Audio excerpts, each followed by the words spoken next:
Guys, how's everybody doing? Seems like I've been away for a while. It's been a couple of weeks, and I haven't done a chatting session, not because I didn't want to. I very much wanted to, but my situation at work was just over the top busy. And there just isn't enough hours in a day sometimes. But we've been busy on our end. We have had a very busy 2 weeks. And we're going to talk a little bit about the news, what's what's happening, and lots happening in the world today. Well, on our videos that I've been publishing these last 3 or 4, we've been getting some regular, really nice comments from everybody. I really appreciate that. Some good interaction on Facebook and so forth, getting a lot of good questions. And it's making good conversation and good exposure for the channel. So I'm grateful. I'm grateful for that. There was one guy that called today, and we'll talk about this a little bit later in the broadcast. That he's a diehard on. I do cooking videos, and on one of the cooking videos, I said how you could put cheese with fish. It really does go exceptionally well. Well, the old world thinking, and it has to be the old world, said, oh, you never mix cheese with fish. Well, who knows? Who knows? But what can I say? Everybody has their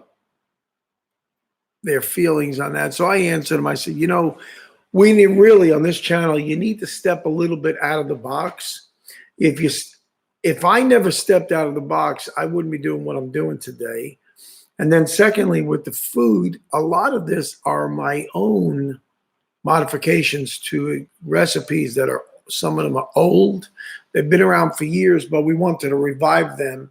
So like I answered one lady, I very rarely ever follow a recipe completely until and then produce it. I'll stop and I'll modify it. I want to bring it to the next level. And that's the whole fun of cooking. There really is no wrong unless you're outright mixing food that is opposite each other and doesn't go. But if you've got safe foods on both ends and you want to add cheese, you want to add some other seasoning, try it. What's the worst that can happen? Nothing. You might stumble onto an exceptional dish, and I'll talk about one of those that I was experimenting with, and it really tasted real good. I use my kids sometimes as guinea pigs, but really came out nice. But we've had a really big, very, very busy 2 weeks in Nashville. I'm getting ready tomorrow night to be in Florida. And I'll spend the balance of the month there, and we'll be now, and we'll talk about that, about Tampa Bay, what happened. Oh, we had some interesting experiences. Now, let me address this. Keep It Clean Edits. He says, hey, dude, you're going back to Florida tomorrow. My flight's at 2:30 a.m., very early. I'm not in Florida now. No, I am in Tennessee, but I'm leaving tomorrow. I get in tomorrow night. So when you get to Florida, wait till tomorrow's Thursday, Friday sometime, give me a holler. If you'll email me, I'll exchange phone numbers with you, and we could talk about that for sure, because fishing is on the agenda for the next 2 weeks. It's been a little crazy. I'm going to give you I'm going to post our email address, fishhook2019 at I suck at typing. Sorry, guys. It's called Hunt and Peck.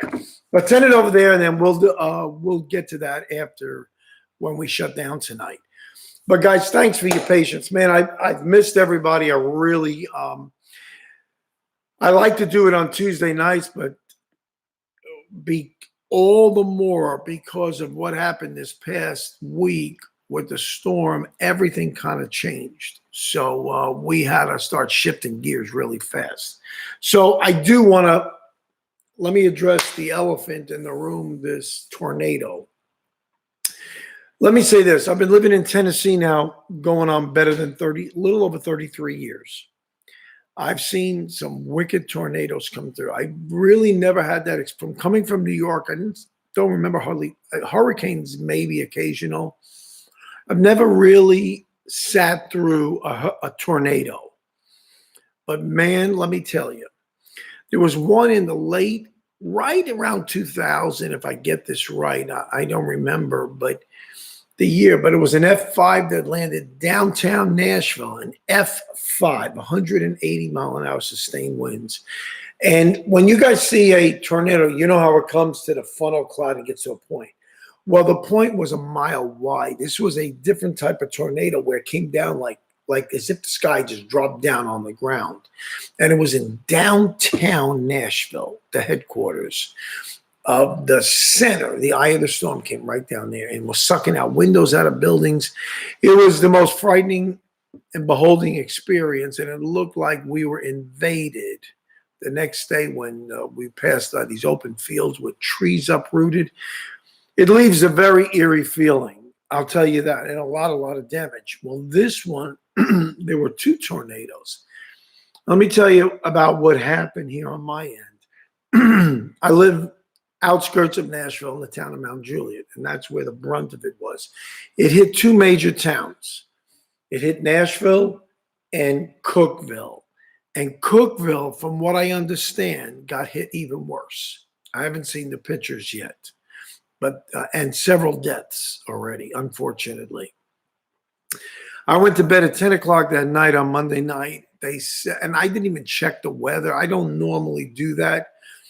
But they said that the next day that the weather forecast was that it was in Kentucky, I think Hopkinsville or somewhere, which is only about an hour or so away. But it was less than a 2% chance it would come to us. Well, that 2% happened in a very large way. The devastation that happened in Nashville here, this was really pretty widespread. Nashville, geographically speaking, is a very, very, very large town with all its suburbs. Like Mount Juliet is a suburb of Nashville. We're part of the Nashville Bowl area. It's probably 60, 70 miles across, maybe more in some points. But I want to tell you, there was destruction all over the place and such utter devastation that it's like cutting a hot knife through butter, where it would just come down one side of the road and not touch the other side and totally annihilate and level everything in its path. If there's a silver lining to the cloud, it would be that it happened in the middle of the night, thank the Lord. Schools were utterly destroyed. It's just amazing. Every time I see a tornado, it's been 3 or 4 since I've been living here, we never really saw these buildings taken out. And now this time our luck ran out, if I can use that expression. And 2 high schools already been condemned, and they're going to knock them in because structurally they're not sound anymore. They got whacked so bad. An elementary school and a middle school, and one of them affect some of my grandkids. So it's been unbelievable. And now they're having to make. Nobody realizes this, that when you go through the tornado is one experience. The aftermath is worse. The realization either that your home is gone, maybe loved ones got hurt, or maybe, worst case scenario, you lost a loved one or someone else close to you. Losing your home is an awful experience when usually your life belongings, the things that are precious to you, are gone, never to be found again. These are some serious consequences, the aftermath of a tremendous tornado. So I went to bed at 10 o'clock at night. I got up about 5:30 like I normally do, and I checked my emails. And the funny thing, that night, normally I put my phone on the charger. It was totally charged up because I was working on my computer before I went to bed. So I just threw it on the bed next to me instead of going on the other side of the room and plugging it in. I didn't think nothing of it. I get a call at 6 in the morning. My phone is blowing up. Dad, where are you? We tried to call you, blah, blah, blah. I said, what happened? You don't want to have me as your security guard. I think I would have got the pink slip the next morning. But it was utter devastation. There were sirens and horns and never heard anything. My son lives about 5 miles west of me. And hail was just vehemently beating on his house for over an hour straight. And he was afraid that the windows were going to bust. That's how bad it was. And there were some parts of Nashville that it was over 2.5 inches wide, the hail. That's a hard, and it forms instantly. And I've been in that where I saw golf ball hail coming down, just beating my building. I couldn't open up the front door. The wind was so great. So this was, I think, registered as either an F2 or an F3. But the sad part was after one came through, another one followed, all between like 1:30, all the way up to like 3:30 in the morning. So by God's grace, a lot of people weren't out on the street. Kids, thank God, kids were not in schools. It would have been utter devastation. But thank the Lord that it wasn't any worse than what it is. We have I got to say, hats off to Tennessee. It is called the Volunteer State, and these people have rallied. My church is on top of it. They are listening strictly to the police and the government here as what to do, and they specifically, I can't even get my S's right. They specifically told them, this Sunday, our pastor told us, they specifically said, do not do nothing right now. Let the forces that are in charge, the people that are trained in this, do the repair work to get the roads open. If everybody goes to help, a lot of times, a lot of the injuries happen in the aftermath, people helping when they're really in the wrong place at the wrong time. The motives are beautiful, but they're just expressed in the wrong way. Wait till you get a green light, and then we can come in like a flood. So our church is poised to help out with hundreds of other churches. So Nashville as a whole have great people. Their spirit is one to really not to be contended with, because they really are rallying around their state. And it's awesome. It's just awesome. There's drives all over the place for food, for money. The school system is in such an upheaval now where Donaldson Christian Academy, where my kids went to junior high and high school, got a big part of it got completely obliterated. The school the yard and the buildings on the yard and the fields got destroyed, but they're rebuilding. This was part of the older structure. They went through some remodels. So by and large, what I'm saying is that many homes got leveled right down to the dirt, but people lived through it. So we do have some tragic stories of a kid being swept away in a tornado, landing in another community, only to find out that his mom and his sister got killed in the storm. So far, the death toll has been very little. So I would really ask all you guys and girls, pray for Nashville. Pray that the recovery efforts go good. Rebuilding doesn't take an awful long time, because it's going to take probably a couple of years or better, maybe more. We're right in the middle of a gigantic building boom here. And then this comes in and levels structures. Oh my goodness.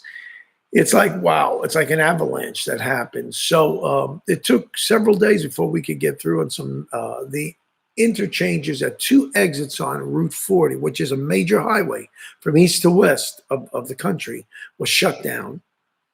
A main electric from the TVA plant, Tennessee Valley Authority, that was going over one of the overpasses. It was above ground and goes down, got damaged. This storm was so great. So I wanted to take this time out just to tell you, I didn't feel that I needed to flood the YouTube or the internet with pictures. The news company are doing what they're supposed to do.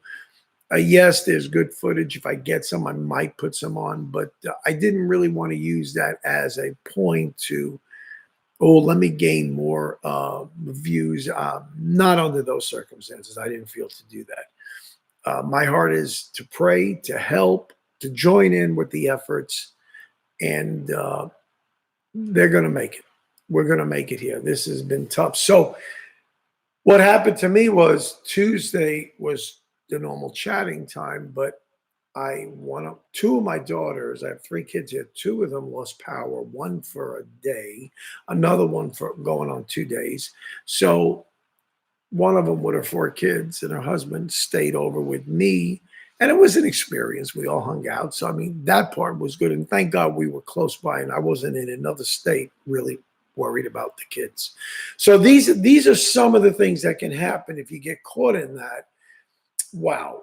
Wow. I mean, it's hard to be prepared. There's no preparation for a tornado. Sometimes you might have an hour's notice, 30 minutes notice. Like, what are you going to do? You're gonna grab the most important things and get covered. With a hurricane that comes from the water, there's preparation. You've got a lot of time. But a tornado, they just spring up out of nowhere and like twisters on the water too. Those are tornadoes on the water. If you're in a boat, man, you got some serious problems that you're going to be facing. So, I thought it was necessary just to spend a little bit of time on the biggest thing that's happening in our country is these tornadoes. President Trump came down here and issued a national state of emergency declaration. FEMA is coming in now, which is great. And they're going to help out because there are truly some serious needs here. The water level on the lakes and the rivers are ridiculously high and overflooding their banks. So there's quite a few issues here. So, and the school system, my heart goes out to them because now they've got two schools that are shut down for the rest of the year. And they're going to rebuild them. It's not going to be rebuilt in a year. It's going to take a year and a half, 2 years before these things are up and running and everybody back to normal. In the meantime, they're having to juggle thousands of children in different school schedules. It is a nightmare for them. So my heart goes out to them. These are all the things that happen in an aftermath when you have to rebuild and rethink and restructure and reprioritize. Wow. Wow. So anyway, that threw me for a loop, and I had to put the channel and the production on back burner. So, and I know everybody understands that, but I wanted just to let you know I really didn't drop the ball, and I'm sorry if I screwed up some of you guys' schedules, but you're here now, and I appreciate this. Another thing, I had a note here to tell you about that. Oh, the tornado. There was something else in this. Well, I'll think about it here soon enough. Well, I've got a surprise. I've got something in front of me that was mailed to me. I want you guys to read this. NB Custom Tackle. My buddy Nolan. This kid ties flies, makes lures. I'm really amazed. I think he's 14 years old and he's doing a bang up job. Bang up. He's out of British Columbia, Canada. And through this channel, it's amazing who you meet. I got people from all over the world that we hook up together, and it's just the coolest thing. And I'm meeting more people than any other way I would have never met any of you guys and ladies had it not been for the channel. So I want to show off, and I want to take my hat off. He wrote me a little note here. I want to show you guys something, then you're not going to believe this. He sent me these trolling lures, and they've got, I want you to see this. Isn't this cool? The mono goes through there. It's 20-pound mono. He's got a swivel and a J hook, stainless steel, it looks like. You got a leader and a swivel. And then here you can put probably a sliding weight for trolling. This, it's white on the backside. You're not going to believe this, but this is made from recycled milk jugs. Can you believe this? I want to just get close. Look at that. That is some awesome work. So if any of you guys are interested, I'm going to show you some of the other things. I had to make me up an assortment of stuff because I do striper fishing here. And I said, give me something that you troll for salmon and stuff. And I'm going to test this because we'll be going back to the Great Lakes. But this is 20-pound mono with that. And recycled milk jug. Do you believe this? There's just so much work that went into this. And Nolan, I want to tell you thank you. I really appreciate it. You are excellent. You got such talent. As a young man like this is awesome work. So this is one he sent me. He sent me another one here with this. Let me just hold it like this. Well, let me show you the difference in the sizes. Look at that. Isn't that amazing? Look at that one, that beautiful pink. Oh, this chartreuse. Oh, yeah, this will work. This is going to work in the water with a smaller J hook. And he trolls for these for salmon and so forth. But a really nice setup. And then a little bit smaller, he gave me a smaller one with a J hook, with a leader, just pre-made up. So I will put a sliding weight where you can, not a sliding weight, they have these sliders on there that you could clip on. If you have your weight, the leads with the eyes in them, they're beautiful just to clip on these little tees. They're plastic tees. They go over your line. And on the bottom there, they have like a little snap, like a snap swivel. And you snap it on. You can snap on any kind of weight and change it out on the fly, especially if you're trolling, if you want to get to the desired depth. But Nolan, I love you. This I'm going to use, I promise. I'm going to try it in salt water, and I'm going to try it in fresh water. Now, on his note here, it's so cool. He sends me this little note. He sent me flies. I love fly fishing. So he said these flies are called Dock Spratlys and are on different size hooks and are weighted. Well, we call them streamers. Look at that. Isn't that beautiful? Let me hold it like that. A streamer. He did me one color, that, and then this one in another color. He's got hook protectors on. I mean, that took a lot of work to do this. I used to tie flies a long time ago when I lived in Alaska, had my digs and everything. Isn't that awesome? And I've got them in different sizes. He sent me a whole packet of these things, all the way down to, I don't know what size this is. It's that little bit. Not cool? So, and a whole bag of the black weighted. They look like little nymphs is what they look like, but they're streamers with the wings. But I'm really impressed. Nolan, you got a lot of how you doing, Mr. Red? Yeah, they are beautiful. You got a lot of talent. So you guys, I'm going to give you his Facebook address. This is Facebook. Let me just put in this. I don't know how to do this symbol if it's on this keyboard. I don't know. Facebook at let's see, N period B period. I'm going to put his address. And he sees, I don't know that he's on yet, Fishing Tackle. That's there. I don't know what the other one stands for, but he's got another address. Let me put this on. I think that might be Instagram, probably, but I'll just give you the at N dot B dot, let me see. Okay. Underscore custom underscore tackle. There you go. Hopefully I got that right. That might be Instagram. I'm not familiar with the designation.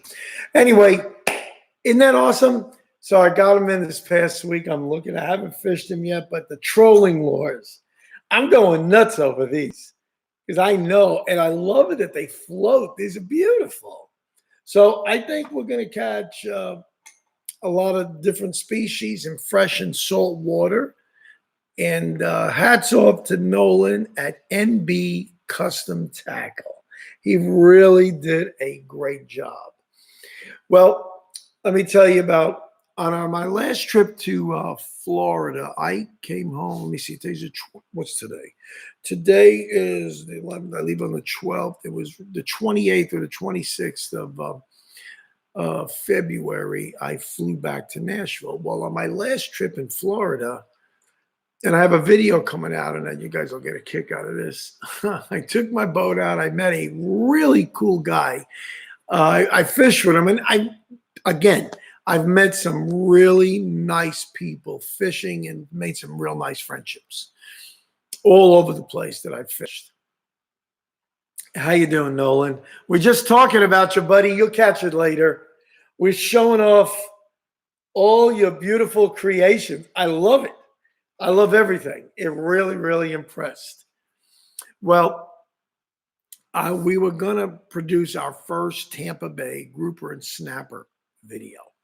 I've been wanting to do this for a while, but I really want to go out with somebody that knows the channel well, knows the topography, just to go out there blind. I don't really like doing it, not in an area that big where freighters come in.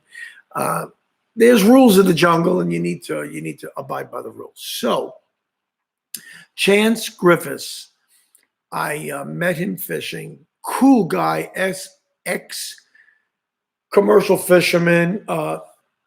Kid's very talented, and met him and his wife. Came on my boat. I've got a center console hydrosport I keep in Florida. Well, man, we went out early in the morning. We I forget the name of somewhere in Tampa Bay off 38th Street, down into, I believe it was St. Pete. I went ahead and we went in there and we went ahead and caught bait. He was in the front and I'm guiding the boat up underneath the Skyway Bridge on the ongoing ramp. It's really, really long.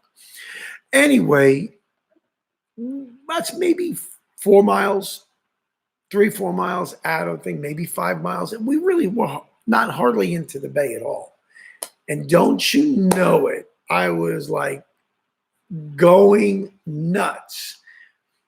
We're going, you know, when you go in and you have somebody in the front of your boat and he's cast netting for bait, you've got to adequately, first you got to watch your boat that you don't go banging into the pilings.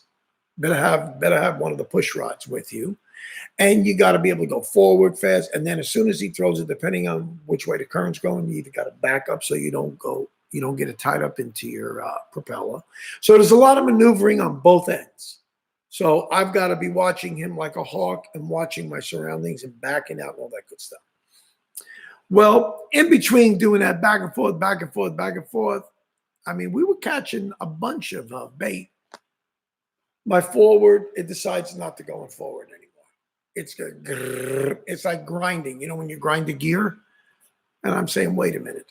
Because with boat engines and their shifters, the way they work is it's like clunk in gear, forward and reverse.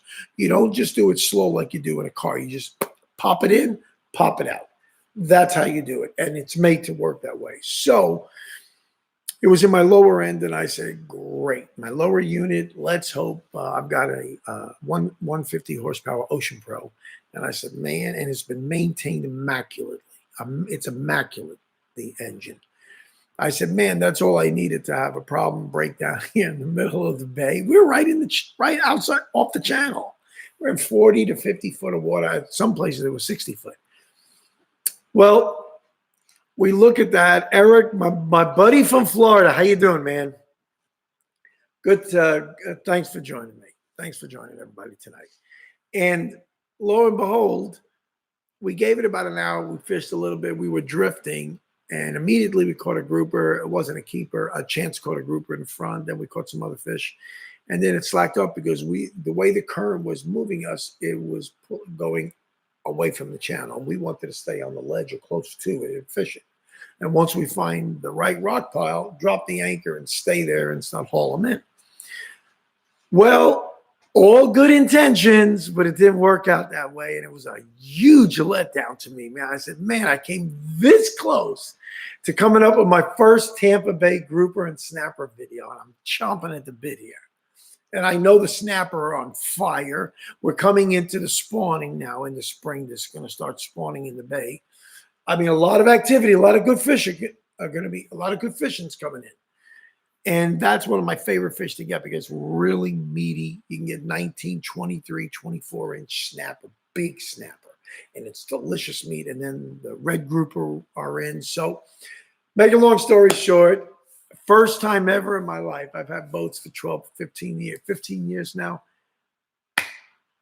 I actually broke down on Tampa Bay. I said, this is great. Could go in reverse, but I'm not going to go 5-6 miles in reverse. I'm not doing that.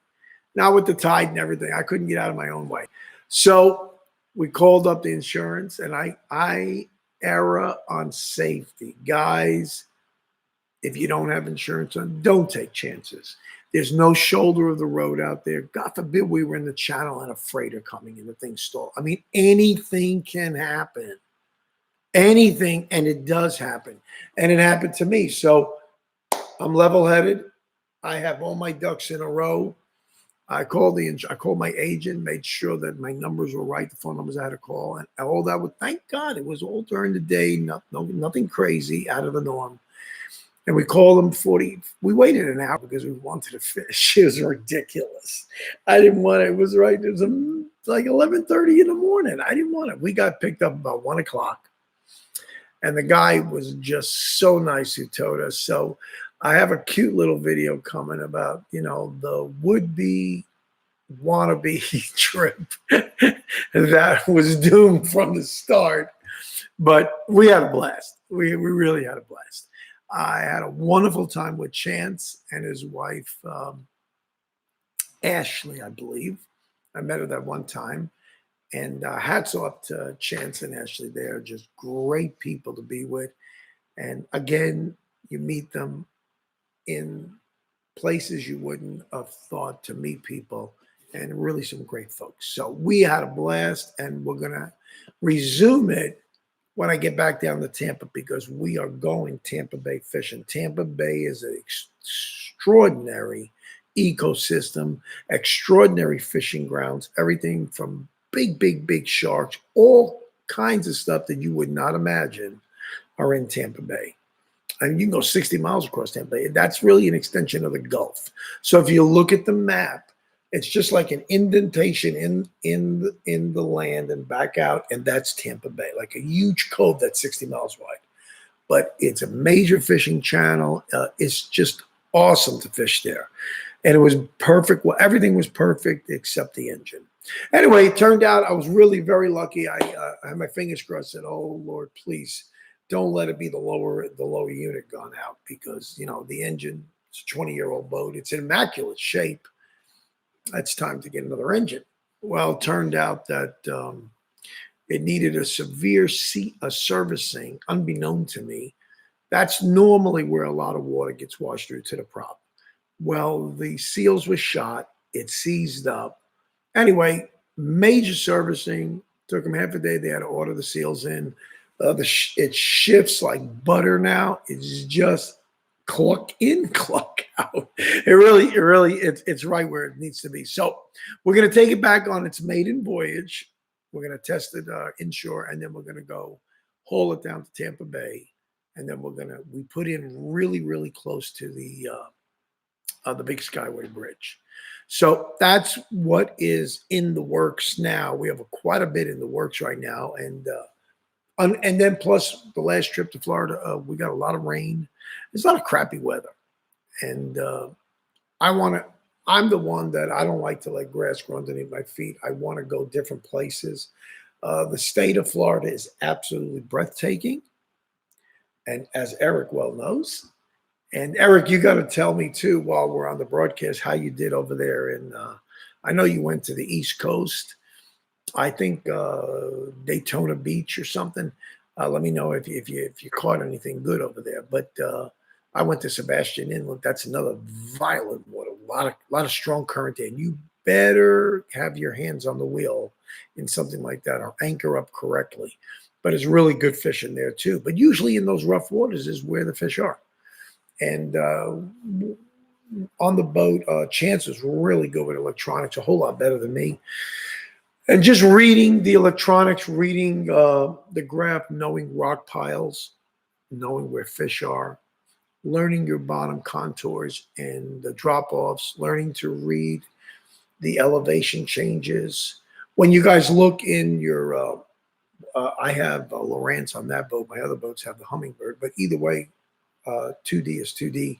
And you see all the lines really tight when they show the topographic view looking down. That means a very steep descent. When they're spread apart, it means it's more gradual. So just little things. I mean, I knew that anyway, but pay attention to details, pay attention to the screen as things change. And as you try the rock piles, lo and behold, that's where these lunkers are hanging out. I got quite a few hits, but then they diminished as we got away from, as we drifted away from the channel. I couldn't go forward. It was just ridiculous. We were putting the boat in reverse and just going back over the channel and working the drift back, but it was pretty hard. Oh, so it was bad weather when you fished John Pass this morning and got 6 pompano. Nice. Nice. So the pompano are moving along. Good deal. Good deal. Yeah, John's Pass is awesome to fish. Yeah, if you're fishing right there in the pass, that man, big snook, a lot of good stuff goes in and out of that pass. That's a very real famous pass. But that's just a little bit about what's been going on in our world here. Our food videos are coming along real good. If you guys haven't watched them, do check them out. I think you'll be mildly amazed at some of the dishes that I've coming up with and my modifications. I got to say, they really came out excellent. They really came out very, very tasty. I'm getting really nice comments on that. We've got I got my notes here. We've got a really cool food review. I put one up today yet. We went to right near where, close to where my buddy Chance lives out there in Spring Hill. We went to Hudson, Florida, which is north of Palm Harbor, where I live in Florida, and we were recommended to go to this restaurant. My wife is a professional interior remodeler, designer, decorator. She does home staging, commercial staging. She's got the eye for that. She's right on it. She's in her game now. And one of her friends, she had just done a house literally within blocks of that restaurant there in Hudson, which is normally out of their area. And she was highly recommended to come and check this restaurant out, Sam's Beach Bar. Now, let me tell you, the name doesn't do anything for me, Beach Bar. I'm thinking, okay, what do we got going over here? Because I don't normally go to places like that. I just don't. Well, in Florida, let me tell you, is a totally different culture. A lot like Frenchies. Frenchies is another one. This Polish guy started it years ago in Florida. He's got a bunch of restaurants there, and they're right on the beach or right close to the water. And people are coming in there with the bathing suits. That's just the culture of Florida. If you're near the water, you're going to get that type of culture. And if you're in nicer areas, you're going to get people that living on the water. It's really beautiful. It's almost like living in a fairy tale land. It's absolutely gorgeous. And anyway, Sam, Eric knows Sam's. The food was excellent. First time I've been there, and you guys need to watch the video. It was a really good review. Amy and I went there. When we get recommended, I go with an open mind. I don't want to prejudge a place you never judge a book by its cover. I'm going to tell you right now. Now, when it comes to eating establishments. Now, I'm from New York, and in New York City, the places that I ate, most people would say, you went to there? Yeah, but you have no idea what came out of there. You have no idea the genius that's behind the front line there cooking. Or there was a place here in Nashville one time. It was the House of Choi. And I know that's a very common name. But these were a pretty old Chinese a couple. And his name was Choi. And Mr. Choi would make me fresh. He had a huge wok, big steel wok, would make me fresh Chinese food that I have never had before. I've never heard of these dishes. He took a liking to our family. He only had about 6 or 7 tables. It was a hole in the wall. I took people there. They said, I don't know what they were thinking about me, like maybe I didn't have no money. I didn't want to impress them. It was like an insult. I said, don't judge a book. Don't even, just come inside, eat, and then tell me what you think. Everybody's jaws would drop. They never had food like that ever. Sam's was excellent. Sam's was like, the dishes that we ordered were excellent. I've got another food review coming up that we went on in Clearwater off Gulf Boulevard. I'm not going to say the name, but look for it. It's coming out this Monday. That was so stinking good, that restaurant. We went 3 times in 1 week. I had to go back. He had some appetizers that were to die for, and I got the recipe. And you know that's coming. This guy stepped out of the box and made an outrageous appetizer. And the meal was excellent. I ordered grouper, and he cooked it perfect. And I never had we went there for lunch, then we went there for dinner, then we went there to do a video, and so we got another dinner. It was off the charts. So I get really stoked at these places. I let them know that too. And I tell the truth. This isn't just to get subscribers to come on our channel. I'm not in it for that. I'm in it. I want to tell the truth. And yes, I want to grow the channel. Absolutely. We've got some other exciting things coming up in April too. We're going to have another giveaway. But that is particularly to grow the channel and to get us not so much going this way, but latitude. I want to be out there. I want to have a lot of people looking, and because of pure interest, and we like to give good content. So if some restaurants we go to aren't great, I mean, I don't always go to seafood. I got a great Mexican one on Gulf Boulevard that will knock you off your socks. And it looks like a dump. It is a dump. And it's fabulous food. And you could feed a family of 4 with so little money, it make your head spin. So we'll talk about things like that because I think that's interesting. If you want good eating places, I'm going by experience. I'll listen to people, but I'll never refer based on a recommendation. I want to go there, spend the money, check it out, and then I experiment. If I like the appetizers and they really do a bang up job on appetizers, I'm feeling pretty confident that the main meal is going to be over the top. And it was that way with Sam's. The service was excellent. We got there, I think, right before lunch or something. And I mean, there was only like 2 tables taken besides us. In a matter of 30 minutes, it was jam-packed. And it was happening. And it was all the locals. So that's another thing I like about Florida and all these little communities. These people rally around their merchants. They support them for everything that I've seen so far. And it's really hats off. Guys, you do great.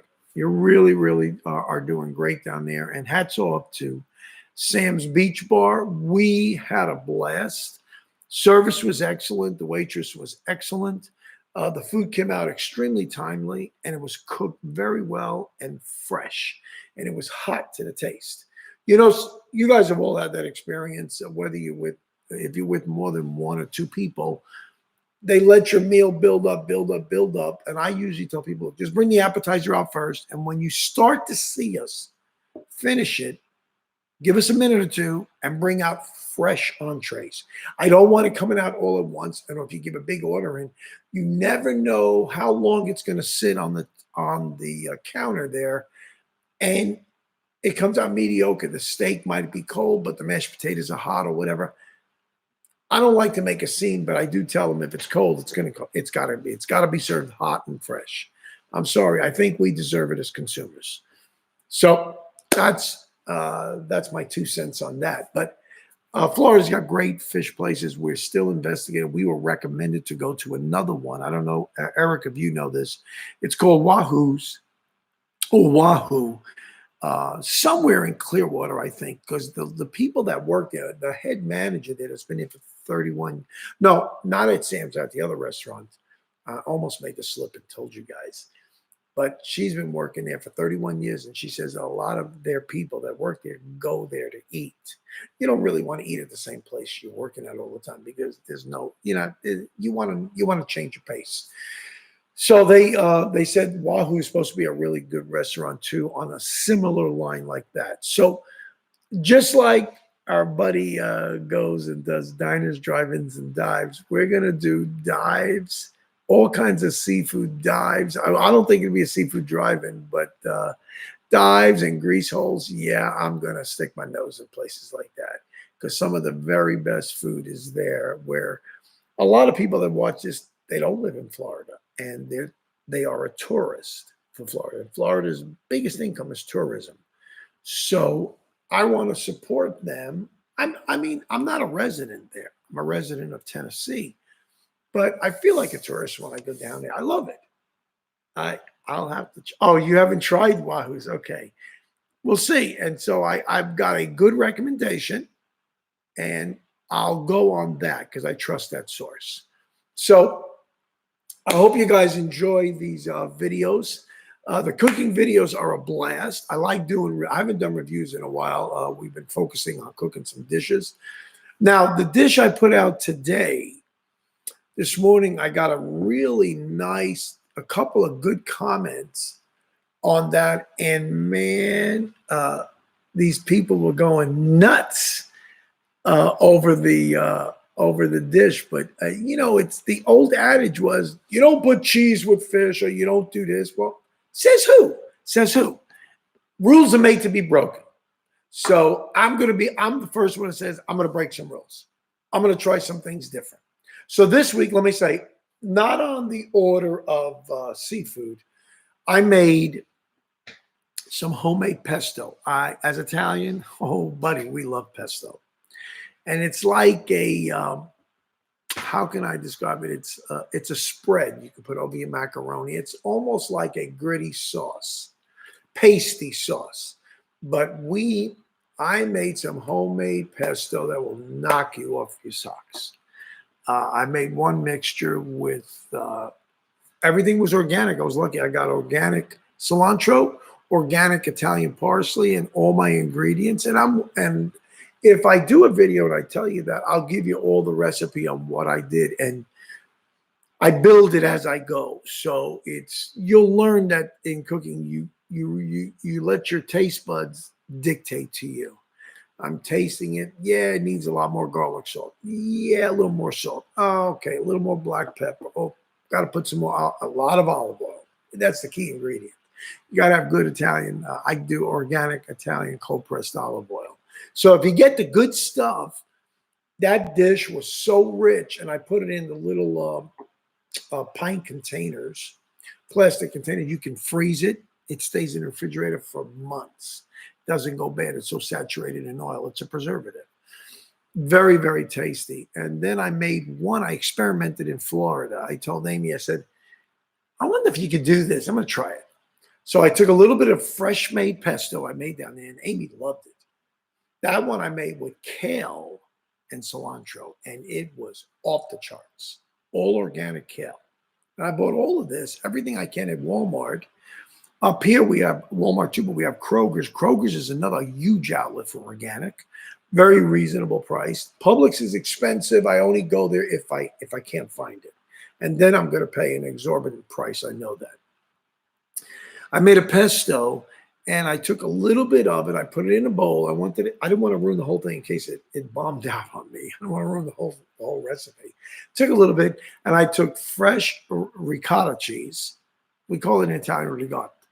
But ricotta cheese, did a couple of heaping scoops, put it in the bowl, mixed it together, because we do ricotta cheese, ricotta on our red sauce. It is phenomenal, phenomenal. I know a lot of people that are watching are not Italian. I understand that. These are my roots, but it's an exceptional ethnic dish, exceptional.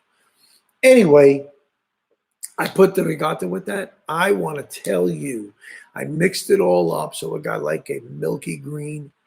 Put that over, tasted it. It was an immediate hit. So I I don't know if other people have done that before. I don't know. I just tried. I didn't check Google, say, can you? I didn't do any of that.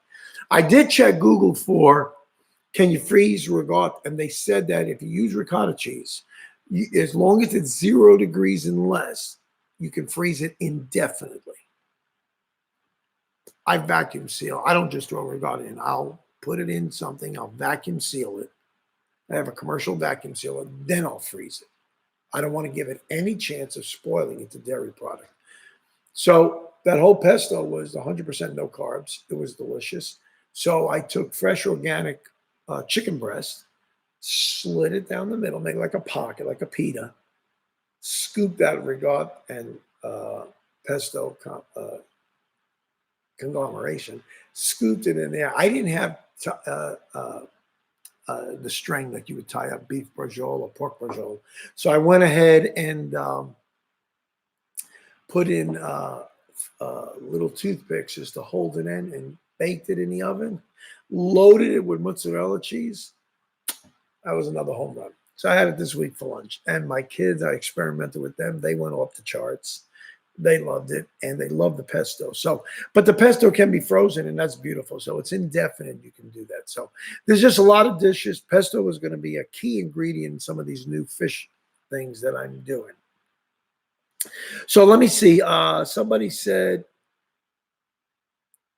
Krista Shiflett said, do you go down to Tybee Island? I haven't been in. I've heard of it. I'm new to a lot of places, but I put on here, if you guys go to the YouTube channel, it has my Gmail address. I put it on there. Send me something on that, and I'll correspond with you there. And we'll share phone numbers, and you let me know, because I like to do a lot of on-location shooting at different places, especially in Florida. Man, I can spend the rest of my life there and not see everything in Florida. And this is just on the fishing side. We haven't even touched the hunting yet. That's all underway. Let me see. Eric said his wife, that's Jennifer, makes lemon ricotta. Oh, yeah, lemon ricotta cookies. Yeah. My 2 daughters, I imagine they taste excellent. My 2 daughters are professional bakers in their own right and cooks. And one's a school teacher. The other one works with me full-time in the office. But they have a bigger business baking out of their home on the side than their main jobs. But they have cooked that. I'm personally not a fan of lemon-flavored cookies, but I know that's a big, big hit. My dad loved it. A lot of people, the lemon ricotta, absolutely, man. You got to use that ricotta cheese. Forget it. That's a weakness with Italians. I got to tell you that. I love my cheese. I know it doesn't fall under healthy. I know that, but dairy from the cow is not good. So that's why you want to go organic, because you can't plant-based, if anything, not from the cow. So the milk I drink, like example, almond coconut milk, the derivative, you don't want it from the cow milk. It's just not healthy. It's not good today. So things have really changed over the many years. All our food sources have changed. Our world is changing. Let me address this. MB says, thanks for the shout out. Absolutely, Nolan.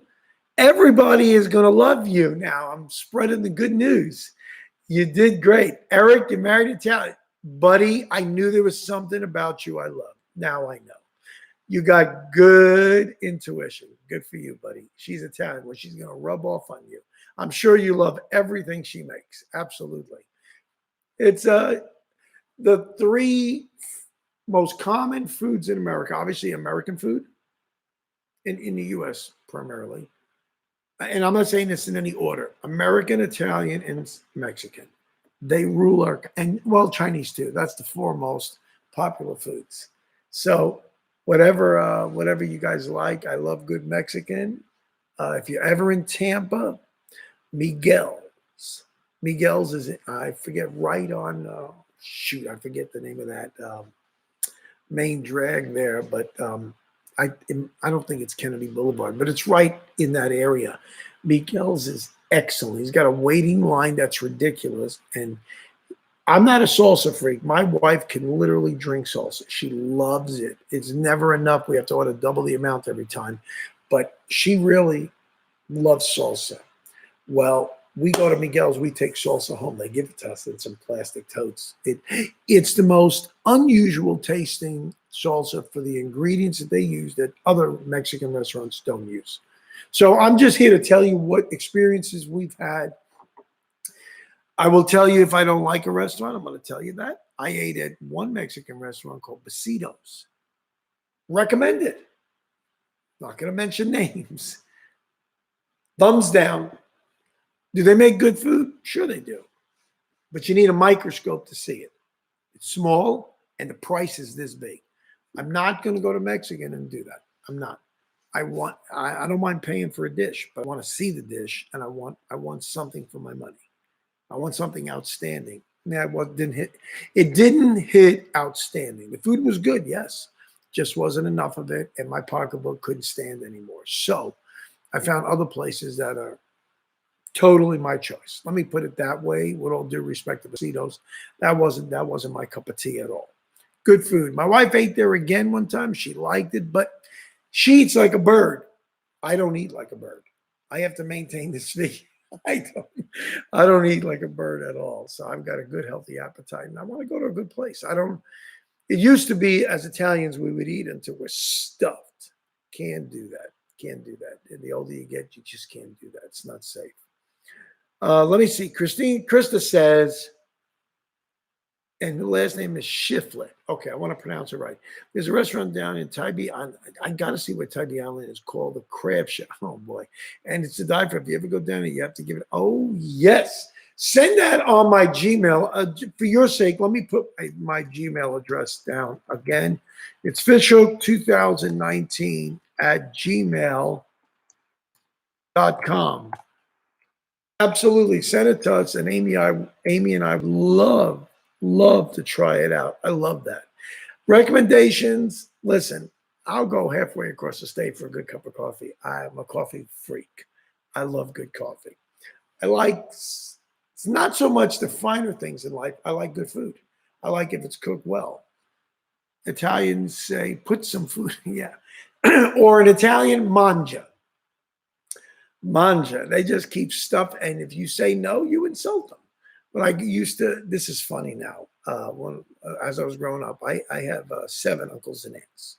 There was 8 of them in the family.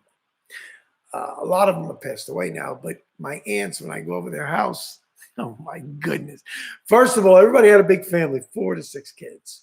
And we always eat over each other's house. And it was nothing. If I'm in the area, I go over there, I just put another chair at the table, and they feed you.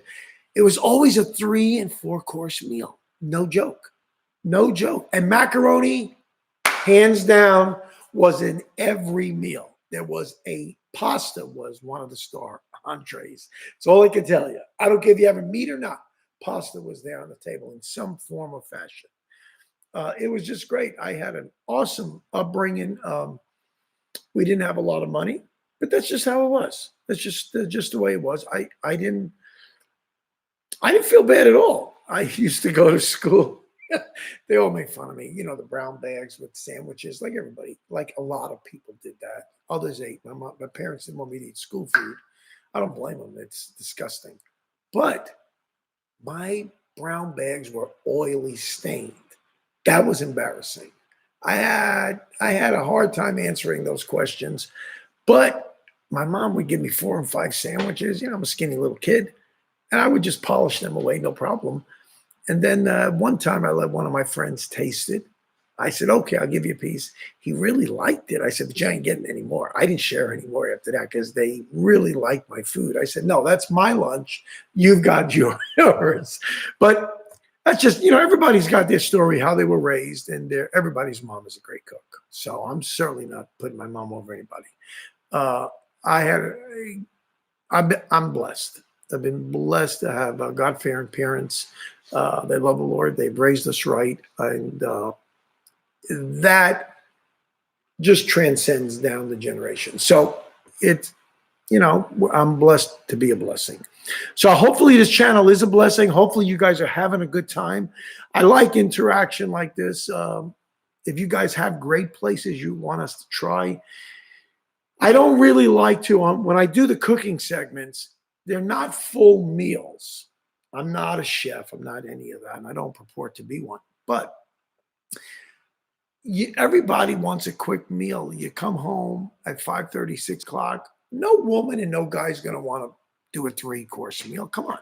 It'll be 8:30, 9 o'clock. It's too late to eat a heavy meal like that and go to bed like that.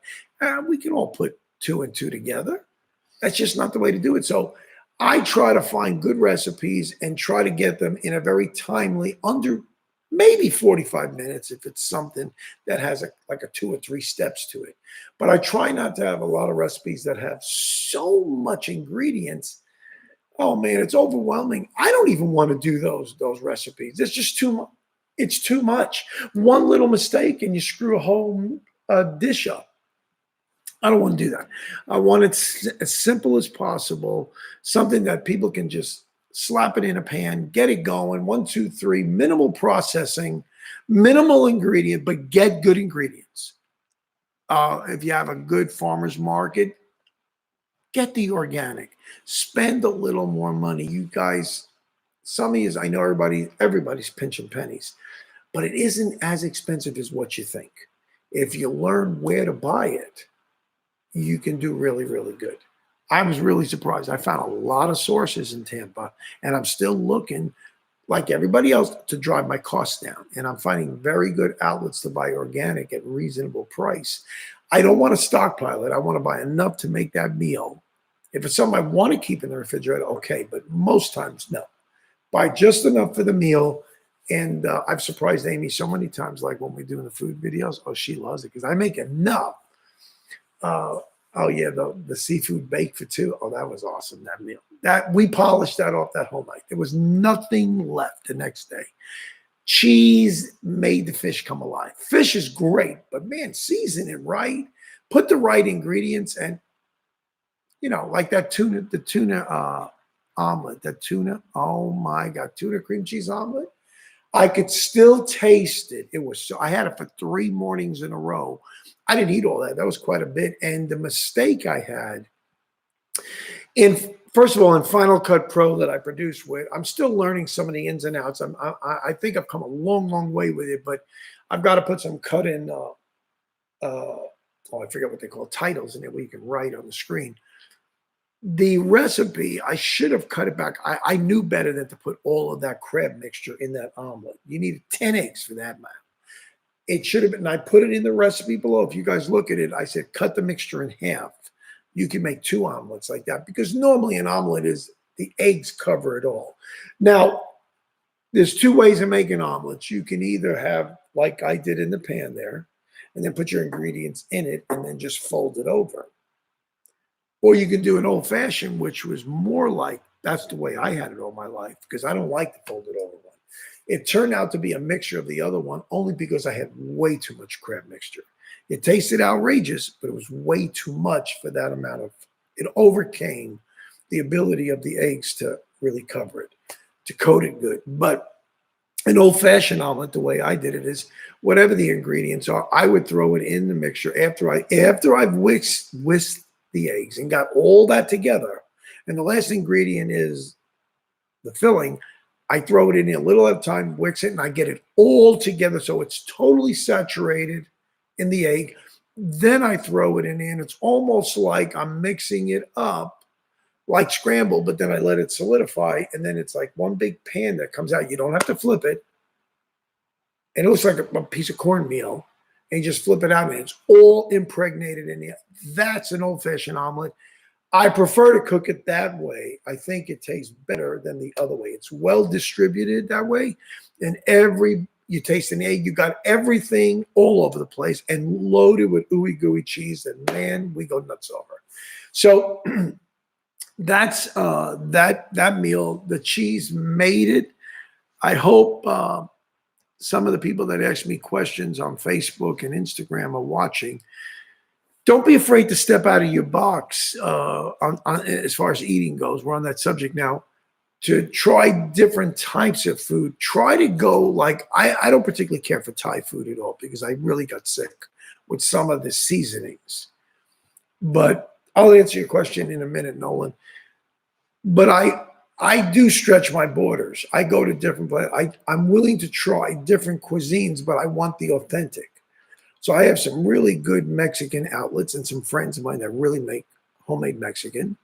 It is totally different what you get at the restaurant or the Chinese food. Oh man, it's been um, commercialized in America. So, you want to feed 1 million people with Chinese and just do all kinds of stuff. And it's watered down from the real authentic. Same thing with Italian. You go into an Italian home, you're going to get homemade sauce. We make it every week. You're not going to find that in a can of Hunt's. Nothing against that because we use the Hunt's crushed tomatoes or diced tomatoes or the whole peeled tomatoes in there. And then from there, we make a homemade sauce to our taste, how we were raised. I don't ever buy sauce in a can. Shame on you if you do that. It's so easy. And, maybe our channel will reach out a little bit in some of these areas to give out some recipes. I want you guys to be brave. Try these things. It's not that difficult, and you can elevate a dish. I'm not joking when I tell you, I took that tuna fish. First of all, that tuna fish was really good anyway. The yellowfin is, wow, way better than albacore. It's like $4 for a little 5-ounce little thing. I mean, I could eat 2 of them for lunch. It was ridiculous. One of them goes on barely covers a sandwich. But that's all I had in there on the tuna fish. And man, you could take a tuna fish and bring it up and make it the star entree on the meal. Come on. I mean, just by doing a little tweak here, you got yourself a fabulous dish. Doesn't take much. It didn't take me much to do that. And I had breakfast for 2 days in a row, a good, healthy breakfast, because that was a lot of food. And so I apologize. It looked like I didn't know what I was doing, but I really did. I just realized something inside me said, don't put all of it in there, but I did it anyway. That was a dumb mistake. But at least I'm admitting it to you guys. So, oh, my buddy DM, how you doing, man? We're right at the tail end, but good to see you. I hope you're in the good old USA now and you've got back and you're with your family again. So let me address Nolan.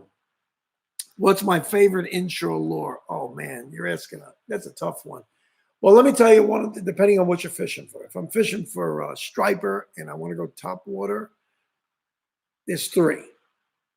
I love red fins. I like them jointed especially, and just if you don't have to work nothing, you just got to bring it back slowly and you get a nice V-shaped ripple on the water. Oh my gosh. Oh my gosh, the explosions are ridiculous. And all different sizes. That's probably the all-time favorite one that I use. And they make it in different colors, but the blue and the chrome bottom or the blue and the black are outrageous. Then love the spook lures. Spook, what more can you say? It works saltwater, freshwater. It imitates bait perfect. Spooks are fantastic.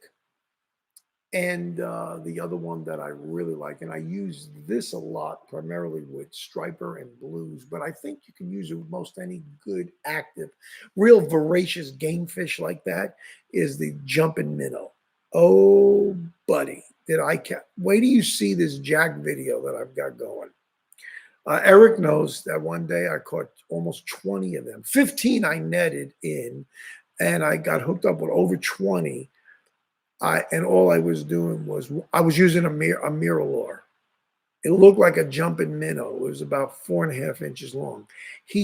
It tore the paint off that lure. One lure. That was the first time I used that color, and it went. I just tried it.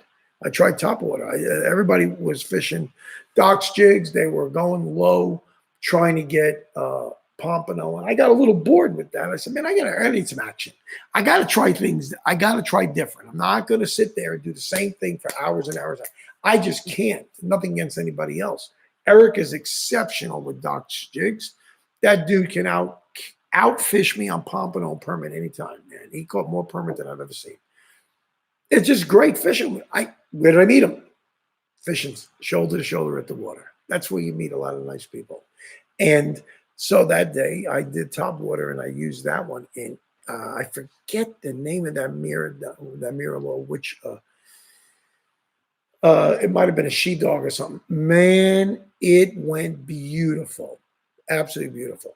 And I caught so many. So that's for top water, and and then look, I would like to make one of yours one of my favorite. I'm dying to try these out. You did a great job here. Look at this, at a milk jug. This is hard as a brick. And if, oh man, you're gonna definitely make me more. So you owe me if everybody starts ordering from you. Yeah, that right, Eric. It was insane that day. Honestly, nobody brought the top water stuff. So I was lucky out there, and I was Eric. I didn't tell you, man, but my fingers were wore out from reeling that in. I'm working 20-pound braid, and I think a 30-pound mono. I didn't even have fluorocarbon with me. I had a 30-pound Yazuri mono leader, believe it or not. It was a hybrid leader, I'm sorry. Nylon and fluorocarbon. And I used 30-pound, and the jacks didn't break. Never got broke off. Oh, man. But I had a blast. I had a blast. And once you zero in, it's like when we're on the boat, you find a rock pile and you find out where the fish are hanging out. You never leave fish to find fish. You don't. That's the most stupidest thing in the world. If you're hitting a home run every time, you stay there till you run out of baseballs. You just stay there, and then when the fish leave, you go to another place. But that was that morning, man. It was great. We had a blast. We just had a blast that day. So those are the experiences that you get when you're fishing. You got to come with a bag full of lures. I know dark and light colors. I agree with that. I agree. I know Luke and Joe from Salt Strong. They do that. He carries really a light tackle bag. I'm just not that real light tackle bag. I like an assortment. I may not use every one, but just the security to know that I got it. If I want to do jigging, I got at least some jigs. So I try to do that.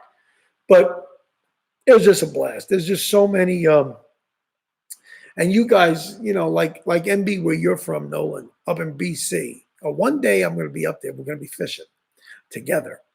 But you got different strokes for different fish. The salmon up there, if you fish from the shore, you're going to use a totally different setup that's going to work maybe with egg sacs. We don't do that in salt water. I'm not saying that wouldn't work, something like that, but you know the expression, you got to match the hatch. Fly fishing made that possible. If there's a gorgeous streamers, man, you did such a nice job. I really mean that. If this color's not working, guess what? You take it off and you try a different one, whether the same pattern or a different one.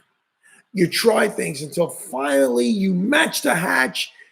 You get that brown or that salmon to come up from the whole hiding place and lunge at it. You got his attention. Need I say any more? That's fishing. There is really no wrong way.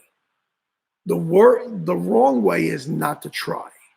And then you become 90% of the people that catch 10% of the fish, that don't read the solar tables, don't look at the tides, don't want to do any homework. Well, you know the expression, you can lead a horse to water, but you can't make him drink.